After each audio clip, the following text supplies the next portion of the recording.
The other day, Donald Trump lost his appeal, and I covered the story for those that aren't familiar. It basically means he's not allowed to block people on social media.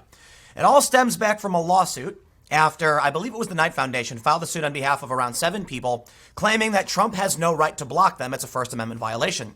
The court agreed, and it's kind of weird. A lot of lawyers said that was a bad decision because it makes no sense. Twitter is a private company, and there's a lot of things that have to happen before you can argue that Trump is creating a public forum. So that's what they basically said. When Trump tweets, he creates a public forum. The ruling affects every single politician. Now, I'd be curious. I wonder if it affects every government employee, period. Because think about it. The argument is that if Trump is debating among his constituents or creating a space for which it can happen, he can't interfere in that process. And this affects everybody now. But I wonder if you're a government employee, you're still restricted. Like a cop can't violate your First Amendment rights. So what if a police chief tweets? Does it now mean that literally every single person working for the government in any capacity ever tweeting about it can no longer block people? It is a really weird court ruling. What's even weirder about it, and actually, it's kind of not, you probably get it, is that even though all of these people are suing Trump, they don't seem to bat an eye at the fact that Ocasio-Cortez literally does the same thing. In fact, she does it way more than Trump does. Ocasio-Cortez goes on a blocking spree, just blocks everybody. So here's the news. So forgive me for going a minute and a half without telling you the story. Ocasio-Cortez is being sued by not one, but 2 people for blocking them. And one of the individuals is actually asking others to get involved. It's very likely, this will be interesting. The precedent was set. The appeals court agreed Trump can't block people. This might go to the Supreme Court. But what's interesting now is if all of these people suing Ocasio-Cortez, it's going to be, boom, it's done. They win. It's precedent. And an appeals court agreed.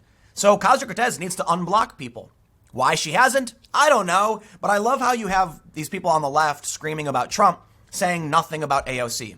I'd like to get the Knight Foundation to please step up. Now, here's an interesting thing. That my understanding, I could be wrong about this, it's been a while, is that the Knight Foundation did tweet about Ocasio-Cortez blocking the Daily Caller, saying you can't do that, but they deleted the tweet. I wonder why. Maybe they lost money. Tribalism is more important. Well, let's read this story and see what's happening with these lawsuits. Now, before we do, head over to timcast.com/donate if you'd like to support my work. There's a PayPal option, a crypto option, and a physical address. But of course, share the video. That's the most important thing you can do, and subscribe. YouTube doesn't suggest independent political commentary for the most part anymore. They're propping up big mainstream media. That means if you want people to see what I have to say, it's on you to share it. You have no obligation to do it. If you don't, I don't deserve it. Let's read the news. From Fox News yesterday, AOC sued over blocking Twitter users following appeals court ruling on Trump. They say, former Democratic New York Assemblyman Dov Hikind filed a lawsuit against Rep. Ocasio-Cortez in federal court on Tuesday for blocking users on Twitter based on their personal viewpoints, following a federal appeals court ruling earlier in the day barring Trump from doing the same. Ocasio-Cortez has blocked me on Twitter yesterday, apparently because my critique of her tweets and policies have been too stinging, Hikind said in a statement announcing the suit, which was filed in the Eastern District of New York and obtained by Fox News. Just today, the Second Circuit Court of Appeals affirmed a ruling that elected officials cannot block individuals from their Twitter accounts, thereby setting a precedent that Ocasio-Cortez must follow. Twitter is a public space, and all should have access to the government officials on it. That's the interesting point. Let's riff on this real quick. If Twitter is a public space and the court thinks because discourse is happening here, the government can't restrict you, why would a private corporation have the right to do that? It's really weird, isn't it? Imagine something in the physical world, like in actual real life, where somebody was routinely, like the only place they would speak, like 90% of the time, was on some like pedestal in the middle of a private park. And the private security of the park would remove anybody they didn't want. How can you simultaneously say, the Knight Foundation said, politicians are using Twitter for public debate and discourse, therefore we need access to it. The court says, I agree, it's a First Amendment violation, but the private company that owns the park can restrict access to the public to hear what their politicians have to say.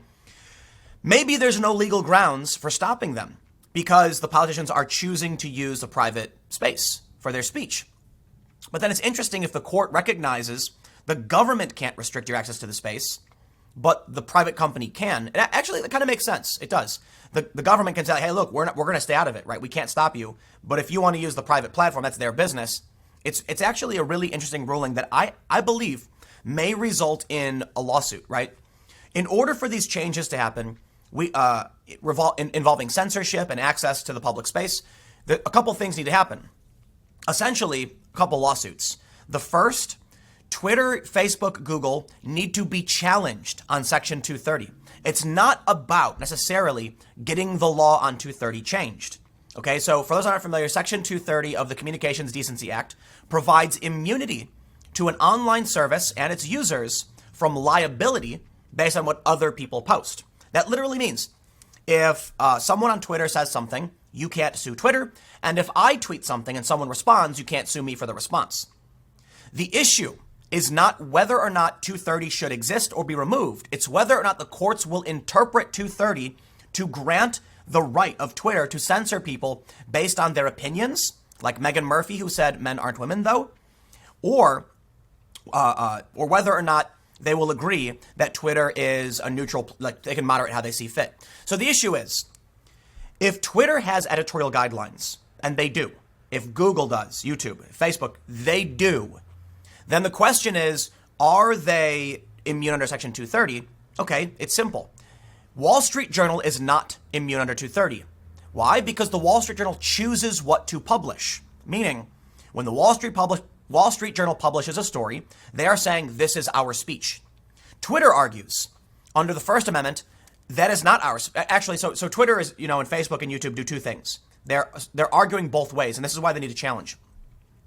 When someone posts something, Twitter says, we cannot be legally obligated to host someone's speech we disagree with. It's akin to making us speak. If that were the case, you wouldn't have Section 230 protections, right? So basically, Section 230 says that no online service or user shall be deemed the speaker based on what another user posts. If Twitter wants to argue on the First Amendment grounds, they can remove whatever they want.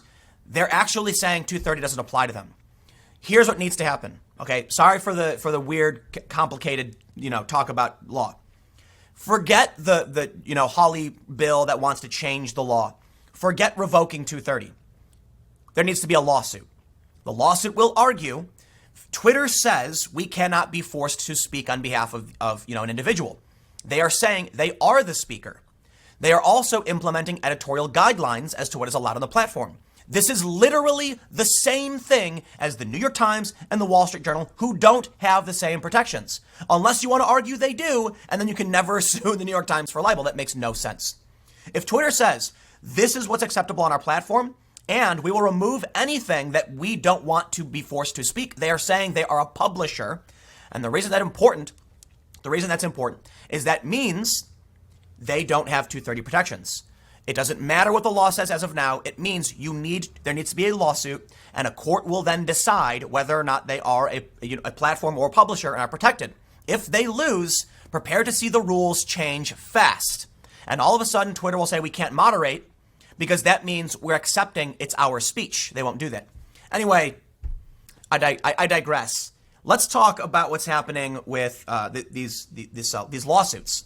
So you'll get me on a rant about 230. There's a lot to talk about. And for those that missed the stories yesterday, I'll be at the White House summit tomorrow. We'll see what happens. But it's not just this man, Dov Hikind. We also have Mr. Joseph Peter Saladino. Is that your full name, Joey? Joseph Peter Saladino has filed a lawsuit against Ocasio-Cortez for blocking him. Now, if you're not familiar, Joey is running for Congress, I believe in Staten Island. And he tweeted, I have officially filed my lawsuit against AOC for blocking me on Twitter. Trump is not allowed to block people. Will the standards apply equally? Stay tuned to find out. And he posted a video about it, and then he goes on to fundraise for his campaign. Now, interestingly, I'm not going to read the Sam Cedar thing. Let's go back to the story and see what Hikind has to say, because he goes on to elaborate. They say he continues. It's unclear if Ocasio-Cortez is aware of this ruling or not, but either way, I have decided, after speaking with my legal counsel, to initiate a lawsuit against her for blocking me and a host of other public figures. Ocasio-Cortez is acting cowardly and should be ashamed of her attempts to silence me. I have done nothing but address her ignorance and disregard for the truth. She constantly brags about the millions of followers she has, but she is afraid of my speech. She is a hypocrite. I'm looking forward to the day where she has to unblock me so that free speech in America is guaranteed even when it offends me. I don't see why she's even blocking people. Just mute them, right? So we can also see that Liz Wheeler, who is, I believe Liz is with OAN, I'm not sure. She said, "Oh my God, haha, AOC has blocked me. I am always respectful and civil. I present facts only, nothing personal. Somebody is threatened by facts and the truth." They go on to say that Ryan Saavedra was also blocked. And I believe they have the Daily Caller in here too. Oh, the Daily Caller was an older story. We can see here from Dov Hikind. He says, "If you or anyone you know has been blocked by AOC, please get in touch with me ASAP." It's interesting. It is. I think the important thing to break down is that there are a lot of arguments made on tribal lines, meaning the left is right now ranting and raving about Trump blocking people, but they're not paying attention at all to AOC blocking people. It's tribal blindness. They don't see their own side doing the same thing. They don't care. So you can actually see this reflected in media. So it's actually, I'll make an interesting point right here. It's kind of a personal one. So I announced that I will be at the White House Summit, and I'm not included in any of the stories about the summit. Sure, they'll talk about, Carpe Diem, and they'll talk about Veritas, but there's other people who are going to the summit who have announced that are not controversial, and they're omitted from the stories for one simple reason. The news publications, when they write these stories, are not interested, and they don't think their audience is interested. They want to frame a narrative. So when we look at what's going on with Ocasio-Cortez and Trump, the left doesn't care what Ocasio-Cortez does. They just don't. They're only angry at Trump. So when Trump does something, they say, this is bad and we're going to fight it. And then when Ocasio-Cortez does something, say, well, who really cares if Ocasio-Cortez does it? It's a tribal blindness, right? And it also has to do with, beyond that, everyone's guilty of it, myself included, right? I'm not unique to I can only cover so much. Now, admittedly, I have covered both Trump and AOC blocking people, and I'm literally talking about the two tribes. But it is true, and that's why I try to have a wide range of content. It's hard to know what is the most important thing in the world, and people can only choose what they think is important. That means when there's a story about, there was a story recently of a white supremacist who killed some kid for playing rap music. It's a heartbreaking story. It's disgusting, and I'm outraged by it. But personally, I don't think a story about a random hate, I don't want to say random, but one particular hate crime between two regular citizens somewhere in the middle of the country, warrants the little space I have for the content I do. So I'll give you an example. The story I'm looking at right here has wide implications for the country and the world.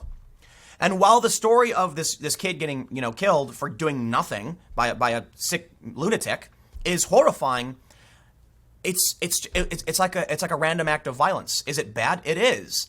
And I can talk about that in a greater context of far right extremism or whatever when it happens. But there's a big difference between Donald Trump, a president, Ocasio-Cortez, a high level politician, and one story that happens. So I'll say this. There are absolutely instances where I cover lower level and local news issues if it pertains to the philosophy or has an impact on a bigger story.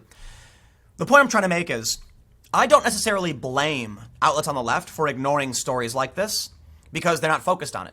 However, I do recognize that AOC is a federal level politician, and what she's doing has huge and serious implications on this lawsuit with Trump, and it should be in literally the same story.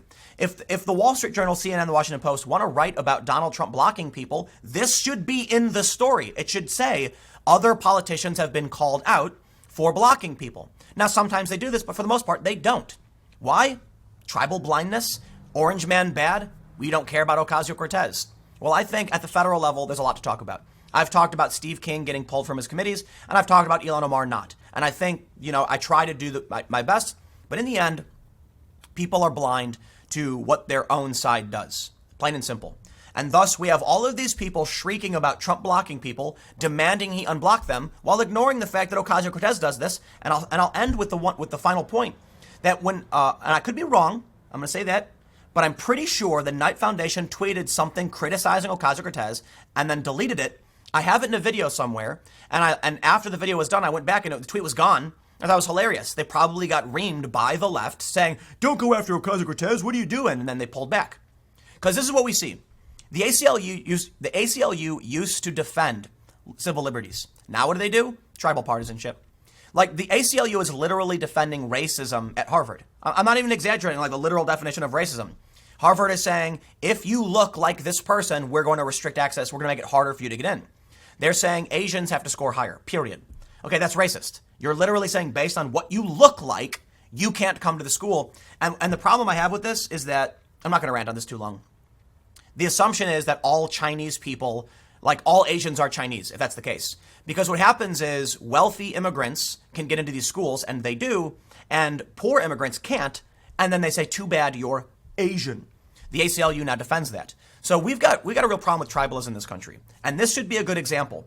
Ocasio-Cortez is not allowed to do this if Trump isn't allowed to do it. So let's apply standards and know what the rules are.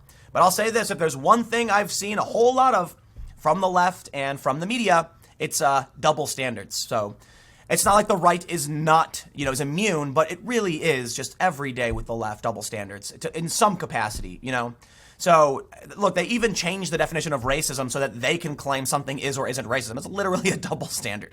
I'll leave it there. Stick around. Next segment will be at 1 p.m. on this channel, and I will see you all then.